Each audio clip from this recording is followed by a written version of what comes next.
I'm Dr. Harris Straightener, and great name for a shrink. I straighten people out. That's basically what I do. It's so nice to see such a large crowd on a Thursday evening. Thank you all for being here. All right, let's break into this right away. So this old Jewish man is in a car accident. And the police officer hops off his motorcycle, and he pulls the old Jewish man. I'm Jewish, so I can tell this. Although my wife is Irish Catholic, our daughter went to confession, but she brought an attorney. So he pulls the old Jewish man out of his car, and he takes off his leather jacket, motorcycle jacket, he puts it under his head, and he leans over to the old Jewish man, and he says, "Are you comfortable?" He said, "I make a living." Okay. Says Mike on? Okay. So I'm Dr. Harris Straightener, as I said, and I know people like to come to these dinners, write your checks, eat your dinner, have your dessert, and go home. So we're going to do that. This, as I said, is I think my 18th year, or 17th year hosting this. And it's always a bigger and better year each year. And this year it's particularly important because the fact of the matter is we all know we've gone through COVID-19, the Delta, they're talking about mu, and they don't make up their minds. I mean, it's just one day it's like everything's fine, and the next day it's, well, I'm not so sure, we'll have to see. And that's just the pharmaceutical company. So. In any case, I would be remiss if I didn't tell you this is a very important year. Because charities, what we call 501c3s, are really hurting tremendously. They're losing staff, they're not finding the funding that they need. And that's about the most I'll say. But I will say that as a result of that, I think the work that Joan Monsignori does as director of the National Council on Alcoholism and Drug Dependence is vital. And I want to thank her. She'll be thanked again later, but I want to thank her very much. And Joan, if you would come up for me.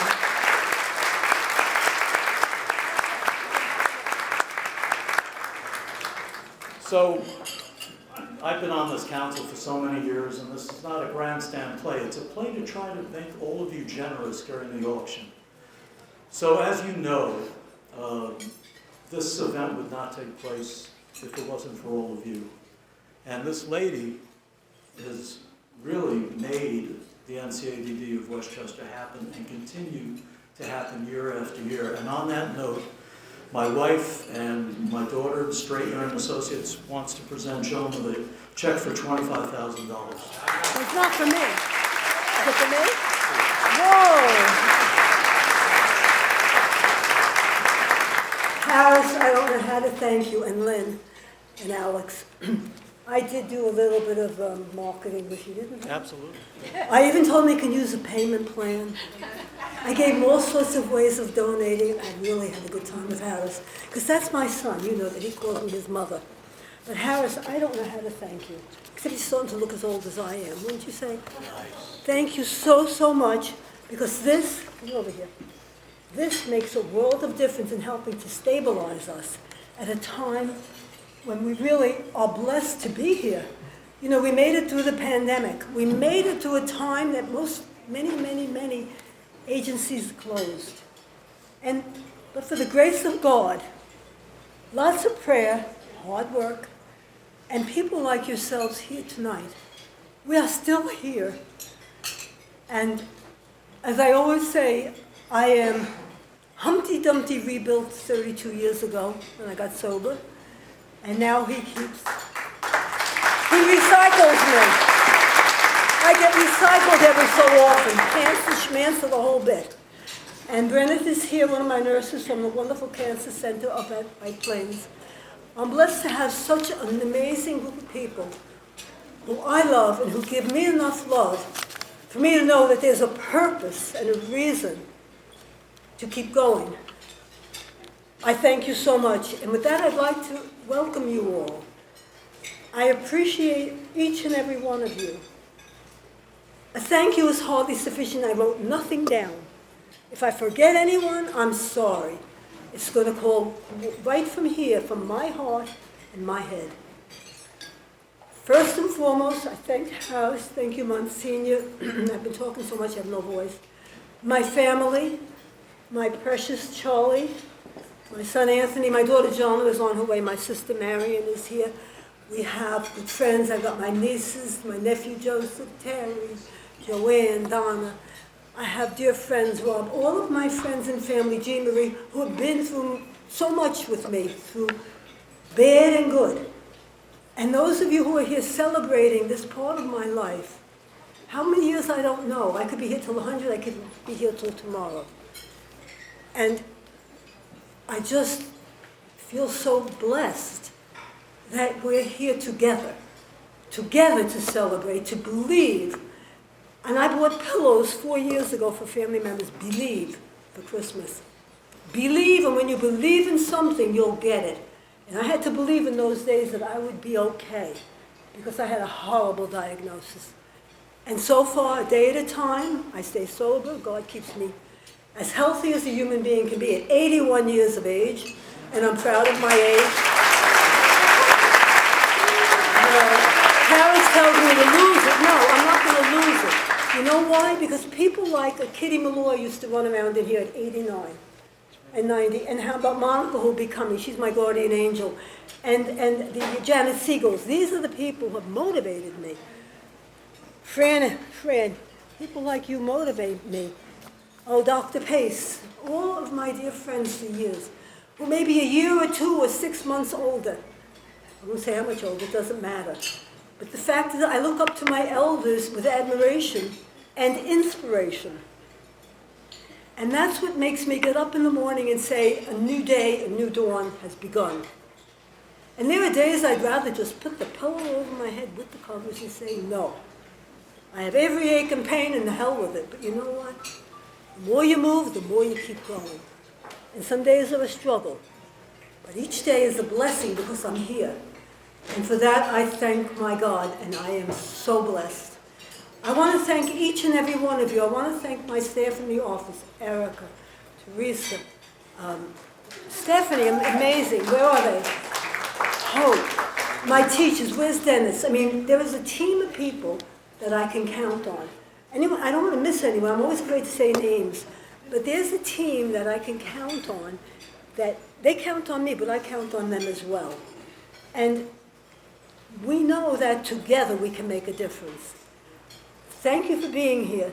I hope you'll learn more about what we do and become more involved. We need more help. As Adele Smithers, may she rest in peace. And I was on with Nikki the other day, her daughter-in-law. She used to say, Joan, stop being a one-man band, get an orchestra. I need an orchestra. And Adele was my greatest leader. And she was a lady with Parkinson's who never stopped. Those of you who knew her will agree. A power that I will never, ever, ever forget. Thank you for being here. I look at my nephew Joseph. He remembers me when I was at the bottom of the barrel. That man took me, falling down. They didn't know what was wrong with me. And one painting out there that I did for my daughter Gianna when I was in St. Vincent's. They didn't know what was wrong. At least they put me in the psych ward, but I needed help for addiction. I painted that one with the little girl for my daughter Gianna. And yesterday I called the secretary and I said to her, I wanted to talk to Bernadette. Anyway, she said, how are you doing? I said, I'm going crazy. Do you have a bed? She took me seriously. I said, wait a minute. I said, hold on. I need a bed just until Friday morning. Well, who am I speaking with? Then I said, I'm having some fun with you.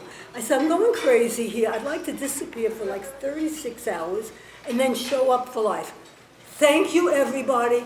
Let's all be here and let's live our life one day at a time. Let's inspire each other. We are here for a reason. Thank you.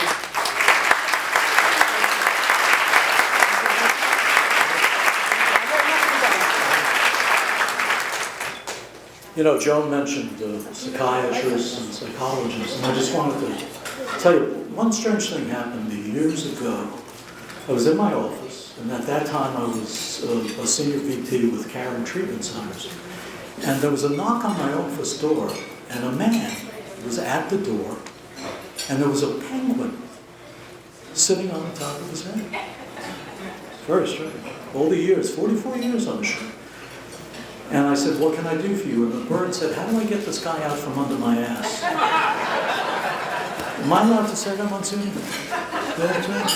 You'll pardon me, right? Absolutely. Okay. I got a joke if you don't. So. I want to make sure that Senator Cousins does not, she may have already had to go because she's so busy. Is Senator Cousins still here? She left. Well, Senator Cousins was here, and also we're looking forward to seeing our wonderful county executive. And this is coming from a guy who worked for Rob Astorino for 28 years. Senator George, County Executive George Latimer, and a number of other very important people in Westchester County. We're going to call up Monsignor Luke M. Sweeney. He's a pastor of the Immaculate Heart of Mary, Scarsdale. To the congregation. Thank you very much, Harris. God bless you. Thank you very much, Harris, and Joan, thank you very much for the invocation, to do the invocation, the invitation. Let us just take a moment now, conscious that our Creator and God is beholding us with great love, not just generically, but in a very, very specific and personal way. Almighty and all-powerful God, our Creator and Sustainer in life, the God of new beginnings, we invoke your blessing upon this wonderful eve, the 18th annual Benefit Gala. And we pray that you may bless Joan Bonsignore, as well as all the other outstanding honorees, Laura and Brian and Youssef and Peter, as well as the lives of so many here who are a testament to the National Council on Alcoholism and Drug Dependence here in Westchester. May the lives of so many here continue to be a witness and a testament of your grace, active and powerful in our lives, and what you wish to do in our lives. We ask that you bless us with serenity and peace, courage and a receptivity to always be open to your divine life and grace. Please bless the food, those who prepared it and serve it, and all those who go without, in your most holy name. Amen. Amen. One person that didn't get mentioned, but you'll see him later, because nobody does an auction like he does. But I didn't want to introduce him because he's probably, don't let egos get out of the way now. No, I know. But don't let egos get out of the way now. You know, but he is probably the most famous person here, and that's someone I watched for 45 years on CBS and for a while on ABC and NBC, but mostly CBS. The wonderful Ira Joe Fisher.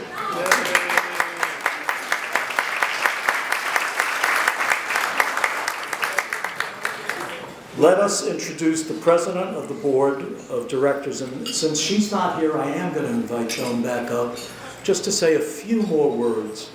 Because Linda Libertor was wonderful, wanted to be here, but these are mysterious times, and Linda wasn't sure if it was safe for her to come tonight. So we're going to bring Joan up one more time for a few moments, and then we'll go on to comments from our dinner chairperson. Joan?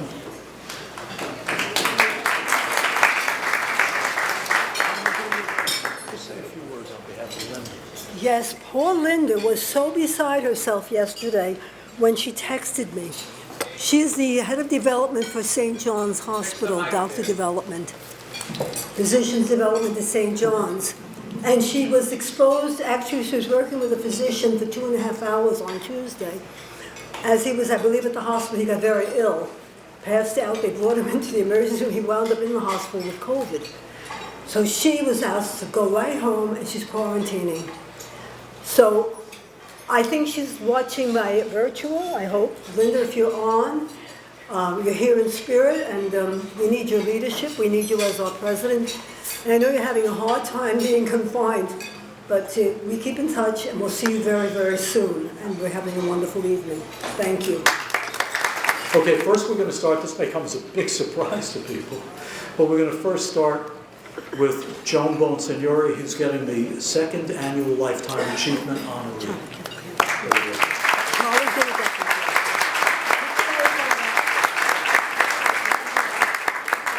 I'll just tell you real quick, because Joan talked a little bit about herself. Joan Bonsignori is the founder and executive director of the Westchester branch of NCADD. She's a graduate of the College of Mount St. Vincent and had a rewarding career as a secondary school teacher in the Bronx, Jersey City, and White Plains school systems. She left teaching to work with her late husband, Alfred Bonsignori, MD, and was his office manager and assistant in ophthalmology practice for many, many years. Joan is the mother of 4 and the proud grandmother of 5. She's dedicated her life to volunteer work both in children's schools and has become a recognized successful fundraiser for major charities. She chaired a gala for Covenant House and was chairperson of the St. Jude Ball with the late Danny Thomas. She held the position of fundraising chairperson for the Lake County Executive Andrew P. O'Rourke. Joan also was on the boards of her children's schools and her alma mater. In 1988, Joan's life changed forever in the winter of 1989 and was blessed to locate the former NCADD Westchester to have a new life. A new life began in the sobriety of Joan, and she became a member of the board of directors in 1991. It was in 2002 that Joan reestablished the Westchester chapter and became the current executive director, and has been with the board ever since and works harder than anyone I know. So it gives us all great pleasure to give this award that her granddaughter Charlie is presenting her with, the 2nd Annual Lifetime Achievement Honoree.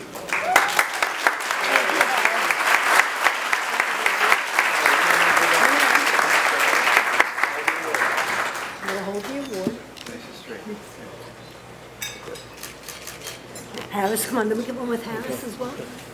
Harris, you're going to hand it to me. John, hold it up. Here, I'll hold it for you. Thank you. Thank you. Okay, now you want to help? She'll help you get the awards, okay? Yes, okay. You Great. help her too. All right, we're going to move right on. See, we don't fool around here. We move right on. We just don't mess around. Our next awardee is Laura Smith, LCSW, LPC, CAC, and CEAP, and I'm proud to say a very dear friend. Based in New York City area, Laura comes to Seasons in Malibu with a long career of developing and implementing large, multi-sided EAP, employee assistance programs, in case there are any amateurs here. Business development and clinical outreach programs for national and internationally recognized chemical dependency and mental health treatment centers. She is a graduate of both Skidmore College and Hunter School of Social Work, and has over 20 years of experience in providing clinical treatment to adults, adolescents, couples, families, and groups. She formerly had a private psychotherapy practice in New York City and Greenwich, Connecticut, and was a consultant to Columbia University's Mellon School of Public Health and an adjunct professor at Marymount's Manhattan's Department of Psychology. When it comes to recovery, Laura believes that, quote, the only thing harder than doing it is not doing it, and looks forward to being a resource to anyone in the process. It's been a great pleasure on behalf of our NCADD board, and also Laura's husband is here, Brad, to introduce a dear friend and a wonderful, wonderful person, Laura Smith.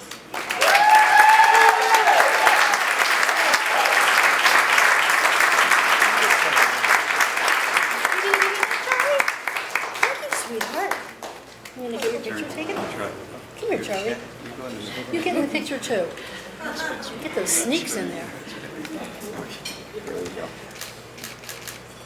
Thank you. As you can tell, Harris actually likes my husband more. I was afraid to touch her back. I'm afraid to like go near anybody. It's his bestie. I just wanted to say like one or two things. I had no idea what I was going to say. But I had a professor in graduate school who said that our problems are rooted in our era of history. And I think our recovery is rooted in our era of history too. When I got sober, nobody was talking about trauma. I've done 4 residential family treatment programs myself, just knocking around. I got sober in '77, so I'll be actually 38 years in the field, but I kind of felt. And I'm 43 years sober, so I'm so grateful to everybody who's helped me along the way. I mean, it takes more than it takes a commonwealth to live my life. So anyway, thanks everyone for coming.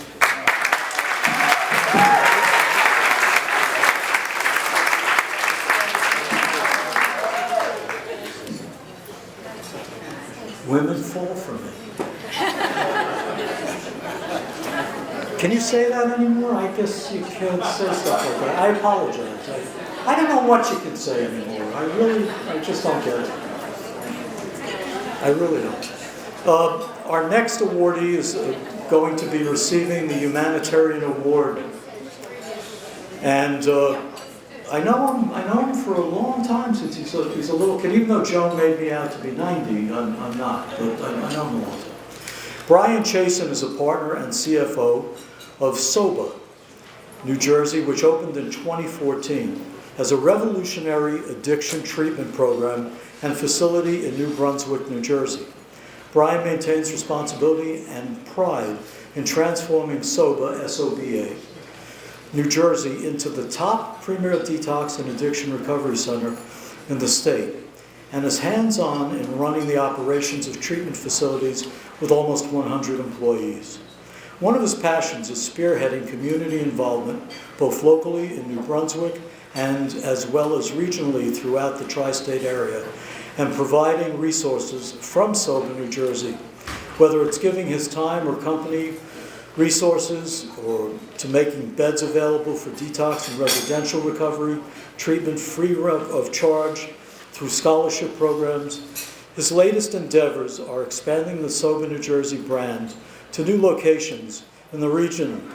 Outside of SOBA, New Jersey, Brian manages a third-generation family real estate business with his brother Philip, who's a past awardee, acting as the driving force in identifying, seizing, and capitalizing on breaking real estate opportunities nationwide. Great pleasure to introduce Brian Chasen.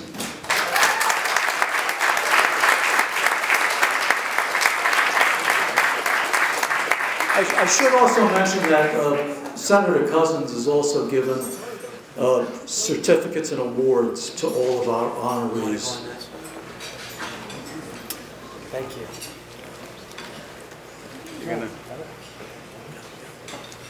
gentlemen, hold the history. Nice. Thank you. You want to come over? Brian, look this way.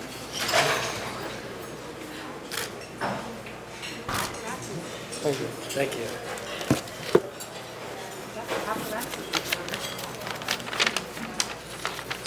So, I'm very honored to be here tonight and grateful to be the recipient of this award.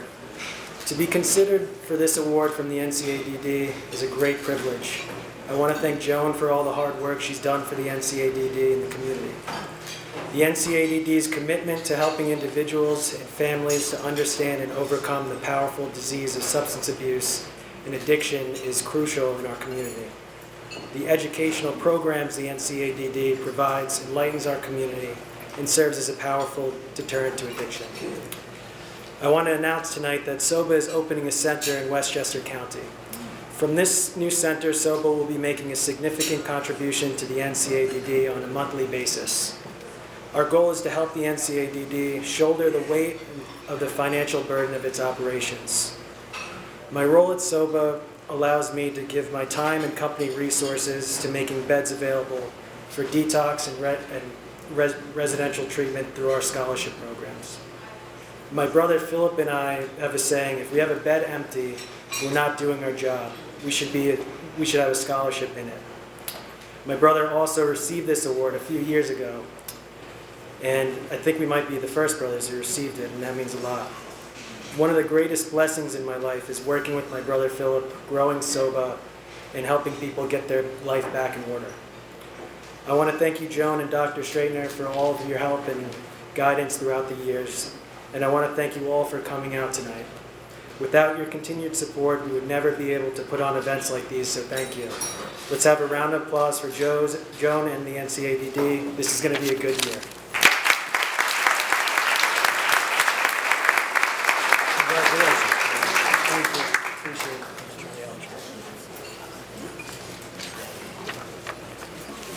Our next awardee is receiving the Business Leader Award honoree. Yusuf El Amin.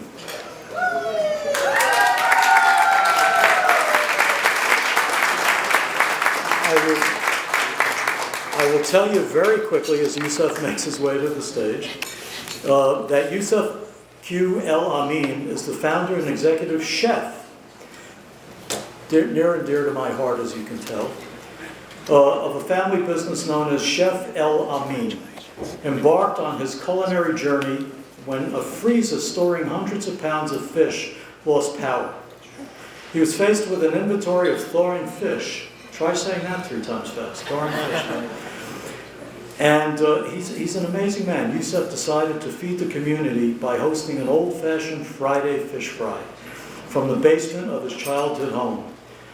What could have been a loss of money turned into a business.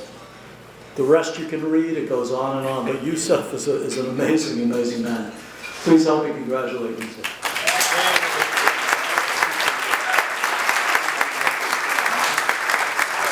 Thank you very much. You got to turn. Open the blank. Okay. The blank. Oh, okay. There we go. Thank you. Thank you very much. We always begin with God's name, the merciful benefactor. I'd like to thank, first of all, Joan. I'd like to thank Dennis. I'd like to thank the organization NCADD. Did I get it right? Yes. I'd like to thank all of my family. I'm just representing my family. Without my team, which is my wife, my 2 daughters, and my nephew, I wouldn't even be up there. We have a saying, teamwork makes the dream work. And not only do we feed the physical body, we also try to feed the soul and the spirit of the person. Because that's the real person, the spirit and the soul. So we have words of wisdom that we give to people as we give them the food, and we try to ask them about their life. How are they making out? We try to develop some type of personal relationship. So I'm very honored and very proud for this award, and I like to share it with my ride. I call her my ride or die chick. That's my wife. Thank you very much.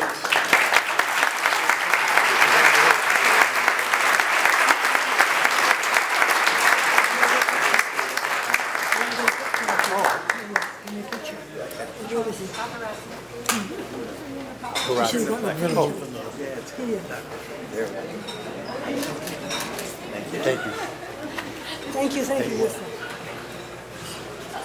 Our next awardee is Peter Jasande. Peter, where are you? Did I say that right, Peter? Did I say it? Jasande, right? Okay. Peter is our Community Service Award honoree.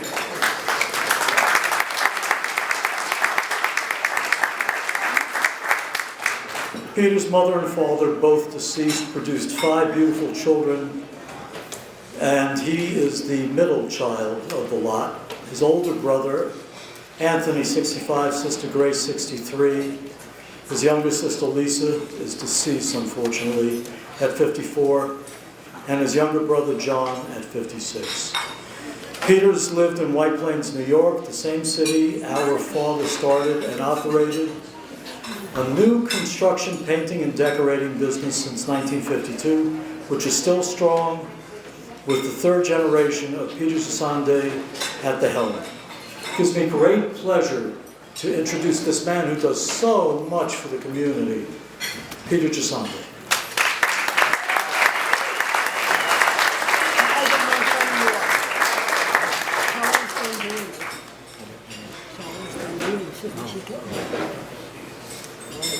Oh, look now, Joan. Oh, you look wonderful. Okay. Oh, you're looking trying to get All right, you know, now I got to stretch a little. I need to step up. I gotta get in there. Get in the middle. Get in the middle. Come on. Move it somewhere. John, let him hold it. Yeah, come on. Joan, wanna hold it?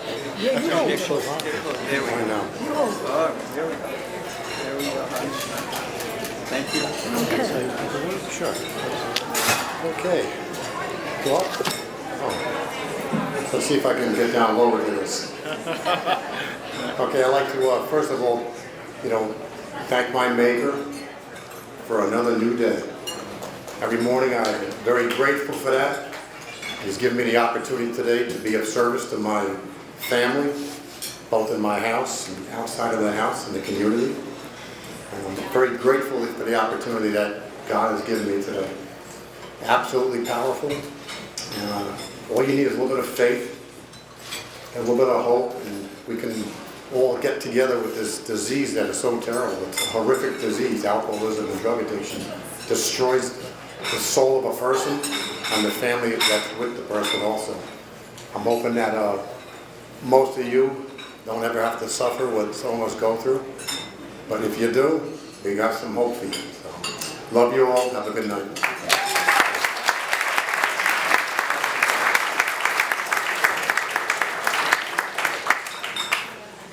Our last awardee is none other than the wonderful Charlie, who's been giving out all these awards. So Charlie, come on. The first youngest volunteer award. Most of you know her as the, what do we call her? She's the boss's granddaughter. She's been our little baby since I carried her around in the little carriage or whatever. She's been at the office all the time and usually runs around selling all the raffles. And all of a sudden, she's almost as tall as I am, right, Harris? Absolutely. I can't believe, when we moved our office 2 years ago, this child packed better than most of the people that were working for me. I've got pictures of her packing the whole office, right? So she really and truly knows what volunteering is all about. She's living it and she's doing it, which is so important. I love you, baby. Continue to do what you're doing. Harris, do you have any comments? You're gonna let Charlie say something. I love Charlie. Charlie's the best.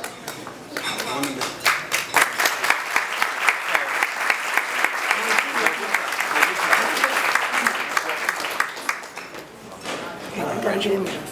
That's right. Ready? Here we go. Ready? Thank you. You want to say just something? One word? Okay, she's not saying anything, but that's okay. Try to get a picture with her dad. Maybe get his dad. Yeah, do it over there. 'Cause we're gonna do that. I do what I'm told, and Charlie is wonderful. Okay, so continuing with our program. You can eat, we're going to feed you.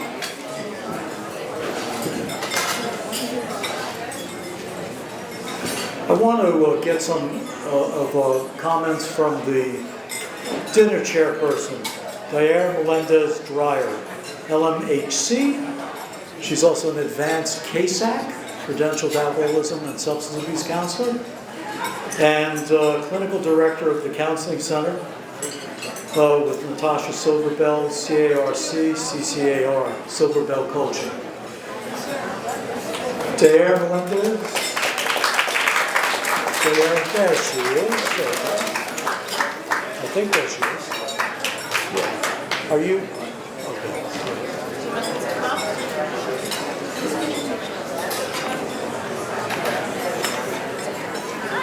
Hello. Hi. Hello.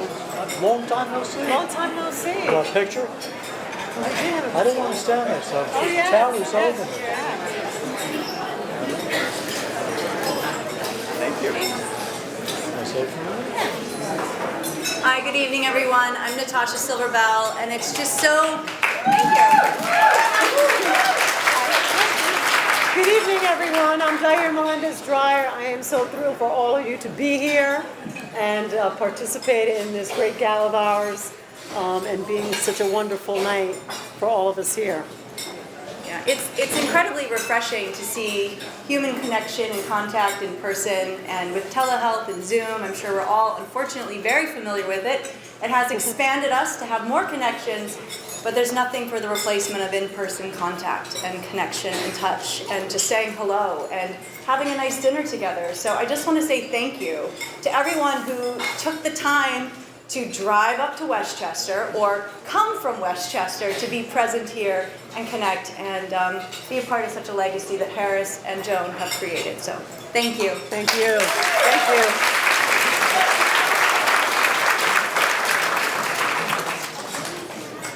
All right, now technically, I'm supposed to present the awards all over, but I'm not doing that.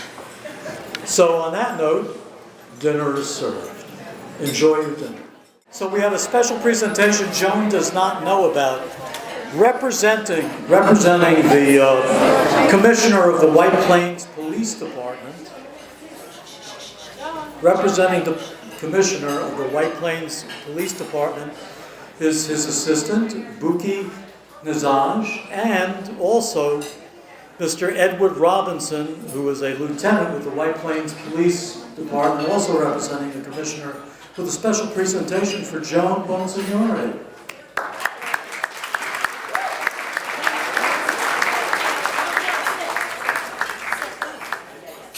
No, get up. You want her to get up? You want her to come up, right?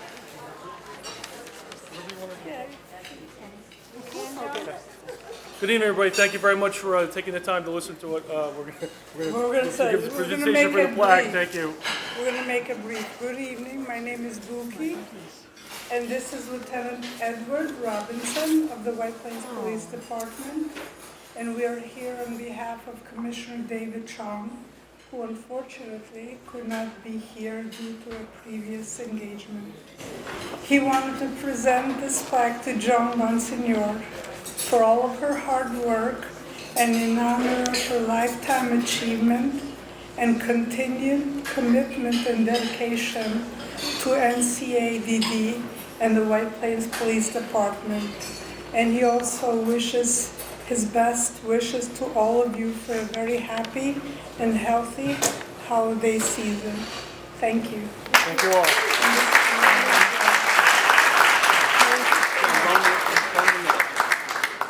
I'll get out of your way. No, come here. Come with me.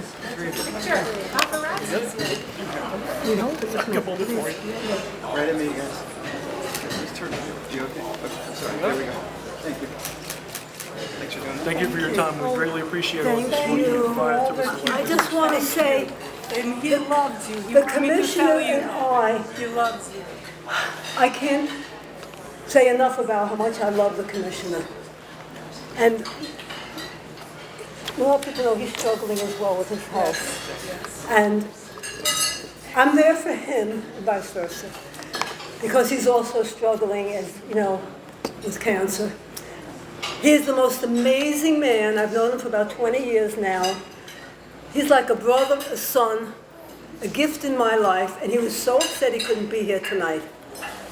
I just don't know how to thank him enough, but thank you for being here, Buki. I'm always talking to you on the phone. Finally, I meet you. And thank you for being here as well. It's my pleasure. Thank you for having me. We're always so proud to educate our police as well. Yes. Commissioner Captain Spencer in our KSAC program. And this is how we give service. We really give lots and lots of scholarships. And that's what we feel we're proud to do. So thank you from the bottom of my heart. I will call the Commissioner tomorrow. Thank you. I'll call him tomorrow. He said he's bringing me lunch at the office. That's wonderful. Thank you. Thank you, thank you.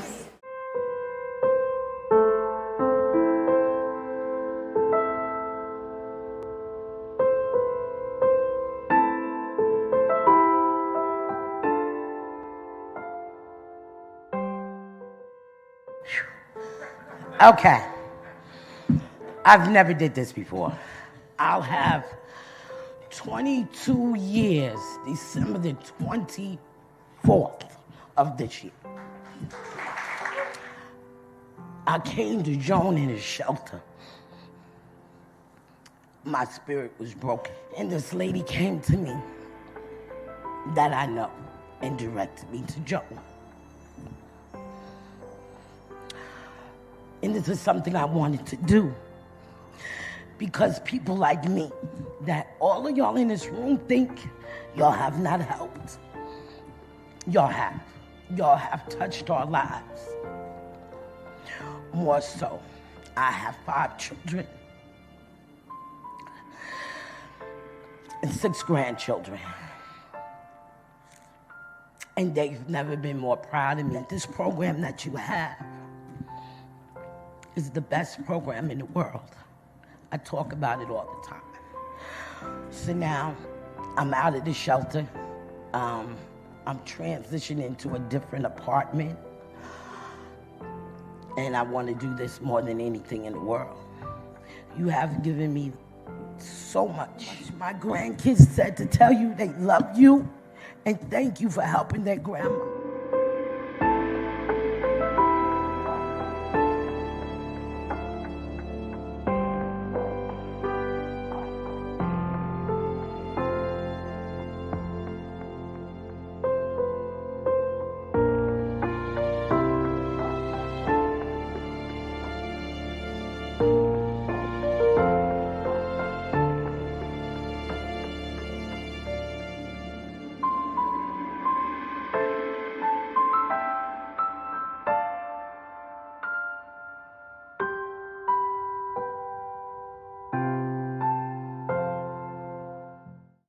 So proud.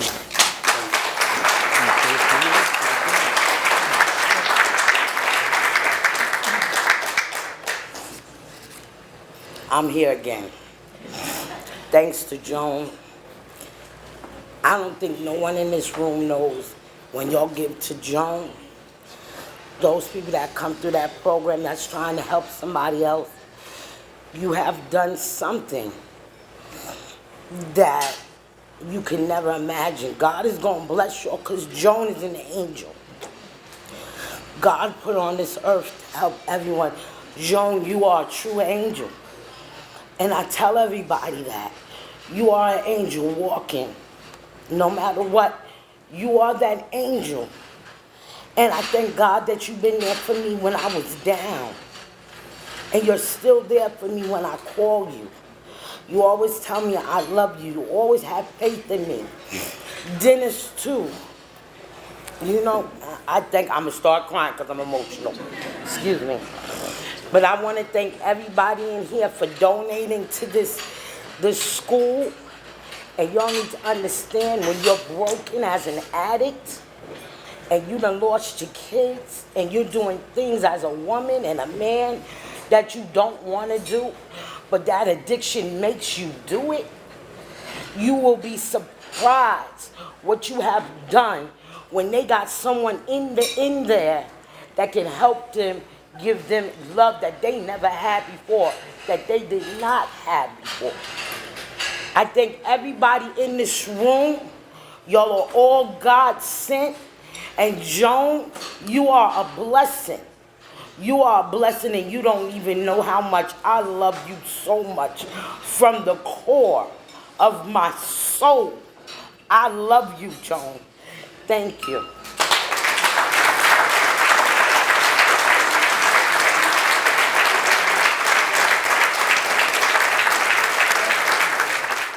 All right, so we are going to introduce Andrew McKenna. Thank you. Good thing this was volunteer. So I want to read you some words that I found, and it was nice and straight when I started tonight. But listen to this for a second. Hangovers began to assume monstrous proportions, and the morning drink became an urgent necessity. Drink had become more important than anything else. It no longer gave me pleasure. It merely dulled the pain, but I had to have it. Now you might want to guess who spoke these words, if it was maybe Dr. Bob or Bill Wilson, but it wasn't. It was Marty Mann, the original founder of NCADD. And those words are poignant, and they really apply to anybody who's ever had a serious alcohol problem. They certainly applied to me. Many, many years ago, at my depths, when I was really drinking heavily, I knew I was having a problem when I would start the day with a drink of vodka. And then a couple of years ago, my sister died, and she died in my arms, and it was still affects me, so bear with me. But it was very, very difficult for me and very depressing. And I started drinking one day because I wanted to get rid of all those feelings, all the sadness, all the depression. And I knew intellectually that it wouldn't work. And I thought, who should I call? And so I had a very good friend here at NCADD Westchester named Scott. And there were others at NCADD Westchester that I had become somewhat close with and who I could call. And I did, and I picked up the phone and I said, I don't want to do this again. I feel myself going down this road where I don't want to feel those feelings and that pain. And Scott said, you don't have to, man. You don't have to. We're here. We're your family. NCADD Westchester, my family. Right? The most I'd ever done was I sat on a luncheon planning committee. I spoke at a luncheon. But I reached out, and it got me through that. And I still today, that was several years ago, or a few years ago rather, but to this day, I still think that saved my life. Those few words, that we have you, we will walk with you. And I tell this story because the same thing had happened to me that happened to Marty Mann. It was no longer fun, and I knew what was coming down the pike. Now, we have Joan B., my dear friend. I call Joan the Machine, okay? And just like Marty Mann, Joan had a vision too. She had a vision to rekindle NCADD Westchester, and she did it. And she did it through her passion and her unbelievable energy.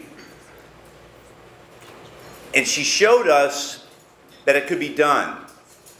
That the original intent of Marty Mann and NCADD to provide community education and support and programs of value that people could take out back into the community and put to use. She had a vision that things could be better, and she followed through with it. One of the things that strikes me most about working here, and I work as a volunteer, and I'm so happy to do so, is that sense of family. And Joan and I have talked about it, and I've certainly said, look at what you've built, look at what you've done. And Joan, as humble as she is, she said, well, I've had a ton of help, and I know she's had a ton of help. We all do. And where did the help come from? I'm looking at the help right here. Joan created this thing that made us want to come with it. You know, we wanted to contribute. We wanted to be part of this great thing because we know people are being helped. And that sense of help. Now, I have to tell you, I changed everything tonight. Today was one of the most screwed up days of my life, and I won't get into it. It started that I wore socks here that were too tight around my feet. Now, why do I feel comfortable telling you this, right? Because you're my family, remember? So what did I do? I went in the bathroom and I took my socks off. Swear to God. Okay. This is being taped for marketing reasons. I threw them in the garbage. It was like a $40 pair of socks. No, I'm kidding. No, but that's true. But it was a weird day for me, and so I wanted to come in here and tell you my story, which is usually what I do, because I do travel quite a bit telling my story. And I tell it to a lot of lawyers and judges and doctors and people in the professions that have fallen prey to addiction and untreated mental health. But then I decided I'd do a little research, a little deeper into NCADD and make some parallels to one of my heroes, Joan. But I have to tell you, I was going to tell you my story, and I thought my story is kind of boring. But I'll just give you a quick glimpse of it, because that's why Joan came and asked me to come tonight, okay? I started off as a Marine Corps officer. Hurt my back really bad. In the Marines at the time, you couldn't go and ask for pain meds because a broken Marine was not worthy to anybody in the Marine Corps. First in, last out, I get the whole thing. But you couldn't speak up about it. So then I leave the Marine Corps and I get my dream job at the Justice Department in Washington, D.C. I'm traveling the world, prosecuting drug and money laundering cases. Well, that back injury started to flare up. And so I went to a civilian doctor. And we were talking one afternoon, and all he wanted to talk about, he was an old school guy, really cool guy. And we were talking a lot about my pain and how he could treat my pain. But there was no mention of MRIs, there was no mention of x-rays, and I knew that I was in a lot of pain. And so we talked about oxycodone, we talked about a hydrocodone, we talked about, Tylenol 3s with codeine. And he's naming all these names, and I'm familiar with them. And I'd probably been on one or two in my day. But then he said a name that changed my life, changed my trajectory career-wise, changed my family life forever. OxyContin. So I was on the tip of the spear of the people that were starting to use OxyContin. And politics aside, we know that that's heroin in a pill. It's heroin in a pill form. So I go on TV and I'm debating Dr. Keith Abloh. This is on Fox. Not necessarily my politics, somewhere in the middle, but whatever. And we're debating because the FDA had just approved OxyContin for children as young as 12. And he's saying to me, Attorney McKenna, like that's an insult, right? And maybe it is in a sense, kill all the lawyers, right? But I said, were doctors clamoring for this stuff prior to it being approved? Or were other drugs working okay? The problem for me was, I knew OxyContin that day in that doctor's office. OxyContin picked me. I didn't pick it. And the reason I know that is because when I took that pill, that first 80 milligram OxyContin, I got the same feeling I got when I was 12 years old and had my first beer. All those feelings of fear, insecurity, pain, and then the most important one that I took into my 30s was the fear of someone finding out that I was an imposter, that I wasn't as good as I was at baseball, or I wasn't as good as I was as an attorney, and I took that on. And that OxyContin, boy, that's the perfect drug for Andrew McKenna because it's the no-feel, no-deal drug. So, what happens? Well, like everything else, the OxyContin run out. The guy who was selling them, well, the doctor stopped. And he stopped immediately. Probably after the third or fourth time I called in and tried to tell him that I lost them. And they ran out, and I started getting them from a guy off the street, a friend of a friend of a friend. Not a bad guy. He got a script, he didn't use them, so he sold them. So I started buying them up because I had a decent paying job, and I just was eating them. And my tolerance was growing and growing, and I didn't have to feel any kind of fear or pain or worry or any of that stuff. It all went away. Opioids are the no-feel, no-deal drug. When they ran out, there was only one substitute because I started getting violently ill and I couldn't figure out why. But my friend told me, you're going through withdrawals. It was my first experience withdrawing from an opioid, and it was painful. Picture the flu times 50. For anyone in here who's never been through it, it's almost hard to fathom how painful it really is. And now you maybe get a sense of how difficult it is to quit. So I started doing heroin. Lost my job, lost my family. Interesting how I lost my family, because I went into rehab. And when I got out, my wife and my 2 little children, my 2 little boys, who were my heart and soul, I came home one night from my IOP group, intensive outpatient group, and the house was dark. And so I went in, and there was a note, right? And the note said, it's from my ex-wife, and it said, I don't feel safe here with you. I don't feel safe with Aiden and Will because they're 2 and 3, And I know you're still using, and I wasn't using. Eventually she left, took the kids. I bring her to family court. We go to family court. The judge calls me a junkie in open court. And he said, you were a rising star in the legal field. But now you're just a junkie, and nobody believes a junkie. And I looked over at my wife's attorney, and she smiled at me. That smile to say kind of like F you kind of smile, right? So I walked out of court that day, and I went home, and I thought about everything. I thought about my full-blown opioid addiction. I thought about how I now couldn't see my 2 little boys, my heart and soul. 2 little boys that would run up to me when I'd walk in the door from work and say, which was, 2-year-old speak for up. And I'd grab them and hold them and kiss them,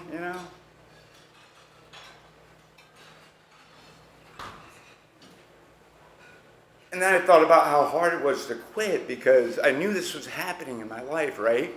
And I'm lying on the floor and I'm having a conversation with the handgun that I had in my house. That's how crazy things have become. That's how far I had fallen. Now, stay with me because there's hope at the end of this. Jeez, you all look like you're about to end it. Hang in there, I'm coming with it. So I go back to court, and I fought, and I fought, and I fought, and I fought. And I lost, and I lost, and I lost. And that judge, it's against my value system to just throw the man's name out there, right? Oh, what the hell. It's Leslie Abramson. He's no longer on the bench. Come on, I got to get a laugh for that. Late in the day, Joan. So I kept losing. So one day, instead of going to family court, I drove north on 87. And I didn't take the exit for family court. I went north to Lake George. And I drove to the first bank that I could find, and I robbed it. And then over the course of the next 3 or 4 weeks, I robbed 5 more. And then I went to federal prison, and I had a lot of time to think. 65 months I got, and it was awful. I mean, it's exactly what you can imagine. Bank robbery is considered a crime of violence. So one night, I'm literally thinking that I needed to end it. It was just too much to bear, right? I've been through all of this. And even way worse, forget me. Look what I had put everybody else through. And that guilt was heavy. That shame was heavy. But I dropped to my knees. I don't know what made me do this. I'm not a super religious or spiritual person. At least I wasn't at that point. Middle of the night, I'm in my prison cell. My cellie's sleeping. I'm thinking about everything. And all of a sudden I drop to my knees and I start praying. Now at this point, I had lost all faith in God. Because my concept of a loving God, I felt betrayed. Now I have a different understanding of it. But that was an immature understanding of it. And so I prayed and prayed, and then I decided to pray to this universal energy. You know, just in case there wasn't a God, there must be some universal energy, right? And the next day, I woke up, and I had this will to live that would knock your socks off. There's not a lot to do in prison. So I started studying Buddhism. For some reason in prison, they had a ton of Buddhism books. So I started studying Buddhism and the Bible and the Big Book. And I grabbed on and I worked 12 steps by myself. Right? Not the recommended way, but whatever. I did it and I started feeling better and better and better. And then I started journaling. Then I started doing other people's appeals, other fellow prisoners' appeals. And you want to talk about intersectionality? Go to prison. We got a problem in our prison system, folks. But I started doing their appeals, and I started doing habeas corpus petitions, and I set up my little law office, and they're like, no, we'll pay you. We have money. We'll pay you. We have money. I knew they didn't have money, because 85% of people in prison come from extreme poverty and mental health and PTSD. I mean, that's the reality. That's our prison system. It's pathetic. I saw it firsthand. And talk about mass incarceration. Talk about racism. I saw it firsthand. And the thing I was worried most about, that they were going to find out that I used to prosecute them. I used to stick them in prison for 20 years at a time in a little 5x8 cage. I didn't know they were treated like animals until I was treated like an animal. But talk about reform. I took that momentum and I started to build on it. And finally my day came to get out, and I said, I have to do something. I have to do something. So I took all these journals that I wrote in prison, and I turned them into a book, not to sell. My friends said some of these stories are funny, some are interesting. But the book gave me a platform. That's all media cares about is, I mean, you could write a pamphlet, you know, like this, and they'll put you on TV. So then I started getting hired all over the place to go and tell my story and give a sense of hope, give a sense of the restoration of meaning. And then it became prison reform, and then it became racism in the criminal justice system, and right and wrong, and trying to make some changes. And I'll tell you, I had to redefine myself. NCADD Westchester gave me a shot a few years back, and they allowed me to be involved. And I saw firsthand what they were doing with the KSACs and the other programs, the educational, bringing it back to the original intent of NCADD and providing support, supporting projects and helping people in underserved communities. You know, this was the heart and soul that I was seeing, and this is what I wanted to be part of. Amazing transformation for me. Since then, I've worked on my relationship with my two kids. You know, my wife and I currently have this beautiful 15-year-old boy, and he's wonderful, thank you. And we rebuilt and rebuilt. But finally, I'm sitting there today thinking, They don't want to hear this old story, you know, especially at 1 o'clock in the morning. And so, just kidding, John. But it occurred to me, and I'll wrap it up with this. This whole system, what's happening in this room, maybe it sounds corny, but I don't care. This is about people. This is about people attracted to something greater than themselves and putting in money and putting in volunteer hours and putting in service. This is powerful stuff. I hope you're getting it, because I'm certainly getting it. I see some heads nodding, you know? This is serious stuff that we're doing, and I'm about to tell you, 2022, we're gonna blow this shit out of the water. We are gonna blow this shit out of the water. I had to say it twice because he coughed when I said shit the first time. Took away my emphasis. Well, you should. Okay, I accept it. We are, and we're going to help more people than ever. We're going to recruit more volunteers. We're going to recruit more sponsors and get people more involved. And we are going to do this together. Because just as I was told, I was a member of the family. Everybody in here is a member of the family. Let's bring more people into the fold, and let's do more good. Huh? Thank you.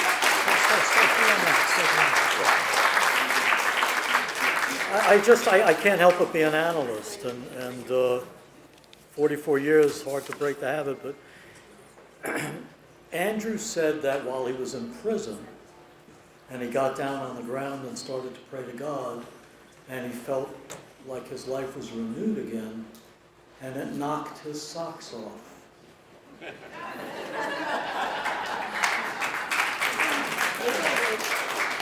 Thanks. Quite literally. Thank you. Folks, thanks so much for coming, and have a great evening. Get home safe.